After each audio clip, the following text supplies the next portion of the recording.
بسم اللہ الرحمن الرحیم۔ عزیزان گرامی، روزی رزق کے لیے اور عہدے کی ترقی کے لیے اور مزید طاقت اور قوت حاصل کرنے کے لیے اگر کوئی شخص جو ہے یہ جو آیتیں میں بتا رہا ہوں ان کو ہر نماز واجب کے بعد پڑھے اور سوتے وقت سونے سے پہلے ان آیات کی تلاوت کرے تو انشاءاللہ خداوند عالم جو ہے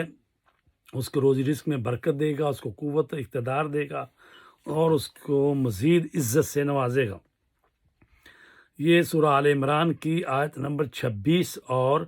27 ہے، جس میں ارشاد رب العزت ہو رہا ہے قُلِ اللہم مالک الملک تؤتی الملک من تشاء وتنزع الملک